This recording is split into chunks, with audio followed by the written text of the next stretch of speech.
서양 열강들에게 계속해서 쥐어터지며 심지어는 아편전쟁에서 크게 패해 당시 동아시아 최강국으로서의 체면을 구긴 청나라는 이후 양문동을 전개하여 동양의 패권국 지위를 다시 되찾으려고 했습니다. 한편 비슷한 시기에 메이지 유신으로 부국강병의 길을 걷기 시작한 일본은 서양 열강들이 대거 뛰어들고 있던 청나라의 이권 침탈 경쟁에 관심을 갖기 시작했는데 이 두 세력이 서로의 목표를 이루기 위해서 가장 먼저 필요한 것은 바로 조선에서의 영향력 확대였습니다. 당시 청나라의 입장에서는 앞선 청불전쟁의 패배로 과거 자신들의 조공국 중 하나였던 베트남에 대한 영향력을 상실한 상황에서 조선까지 내주는 것은 결코 용납할 수 없는 상황이었고, 일본 역시 중국 대륙으로 진출하기 위해선 가장 먼저 조선을 장악해야 할 필요가 있었기 때문이었죠. 그리고 이 과정에서 청나라는 조선에서 발발한 이모군란과 갑신정변에 개입하여 잠시나마 일본 세력을 밀어내고 조선에서의 영향력을 점점 확대해 나가고 있었는데, 그러던 중 갑자기 변수가 하나 생기게 되니 그것은 바로 1894년 조선에서 동학농민운동이 발발한 것이었습니다.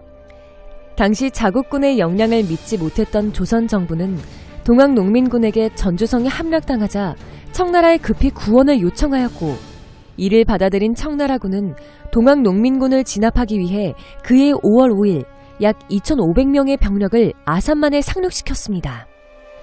그런데 문제는 이를 지켜보던 일본도 앞서 청나라와 맺었던 텐진 조약의 내용 중 일본은 조선에 대해 청과 동일한 파병권을 갖는다는 항목을 명분으로 들며 바로 다음 날인 5월 6일 약 4,500명에 달하는 군사를 제물포에 상륙시킨 것이었습니다. 그러자 이 이야기를 듣고 외세에 빌미를 줄 것을 두려워한 동학농민군이 정부 측과 화약을 맺어 자진 해산했고, 이에 조선 정부는 청나라와 일본 측에 난이 진압되었으니 그만 본국으로 돌아가라고 요구했습니다. 하지만 일본군은 이번 기회에 조선에서 청나라의 영향력을 제거하기로 결심하여 철수를 거부한 채 오히려 조선의 내정 간섭을 시작하는가 하면 추가로 병력을 증파하는 등 청나라와의 전쟁 준비에 돌입했습니다. 또한 그해 7월 23일에 경복궁을 기습 공격하여 점령한 뒤 김웅집 친일 내각을 구성하여 청나라와의 모든 조약을 파기하고 자주국 선언을 강요했으며, 더불어 조선에 주둔하고 있는 청나라군은 모두 떠날 것을 요구하는 성명을 발표하게 만들면서 청나라를 도발했죠. 한편 이러한 상황을 지켜보던 청나라 측은 경복궁이 일본군에게 점령당했다는 소식이 들려오자 이미 조선에 주둔 중인 청나라 군사들에게 전투 준비를 지시하는 한편 만주지방에 대기 중이던 약 8,000명의 군사들을 한반도로 진입시켰습니다. 그리고 1894년 7월 25일 아산 앞바다의 풍도에서 도구 헤이하치로의 일본 해군이 청나라 해군을 기습 선제 공격한 것을 시작으로 양측은 조선에서의 패권을 두고 마침내 격돌하게 됩니다. 7월 28일 오시마 요시마사가 이끄는 일본군 4,000명이 성안에서 대기 중이던 청군 3,500명을 공격하여 500명을 사살하는 승리를 거두었고, 이에 청군은 나머지 병력을 이끌고 평양으로 후퇴하였습니다. 그리고 8월 1일이 되어서야 양국은 동시에 서로 선전포고를 하였죠.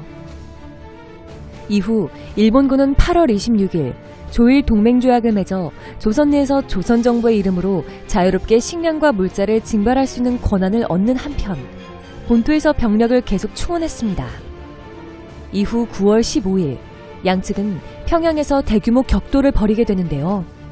약 1만 7천여 명에 달하는 일본군은 4개의 방향으로 북진을 개시했고, 이들의 진군로 일대에 있던 민가들은 공포에 휩싸였습니다. 한편 평양성에서는 청나라군 약 1만 4천 명이 주둔하며 철저하게 방어 준비를 갖춰놓은 상태였는데, 얼마 안가 일본군이 도착하자 양측은 24시간 동안 치열한 접전을 벌였습니다. 하지만 시간이 지날수록 전세는 일본군 측에게 유리하게 흘러갔고, 이에 청군의 지휘관인 섭지초는 일본군에게 항복할 테니 퇴각을 허용해달라고 요청했습니다. 하지만 이후 이들이 성문을 열고 퇴각을 시작하자 일본군은 곧장 급습하여 마구잡이로 유린했고, 이로 인해 청나라군은 엄청난 피해를 입은 채 압록강을 건너 만주지방으로 후퇴했습니다. 그런데 평양성 전투 과정에서 조선군이 각 진영에 가담하여 서로에게 총부리를 겨누기도 하였는데요. 당시 경복궁을 점령했던 일본군은 장의영 군사들을 수색대로 삼아 평양성 전투에 동원하였으며, 평양에 있던 조선군은 청나라군과 연합하라는 흥선대원군의 밀지를 받고 청나라군 측에 가담하여 일본군과 싸웠다고 합니다. 이로써 일본군은 한반도에서 청나라군을 완전히 몰아내는 데 성공했고, 이를 계기로 조선에 대한 내정 간섭을 더욱 강화하게 됩니다.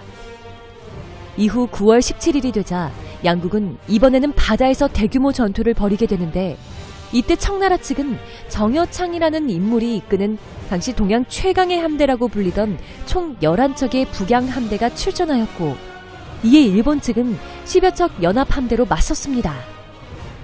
이때 전체적인 전력면에서는 북양 함대가 일본 함대보다 우위였지만 6시간에 걸친 전투의 결과 일본 측 함선은 단 한 척도 침몰되지 않은 반면에 북양 함대는 5척의 함선이 침몰하면서 철저하게 박살이 나버렸습니다.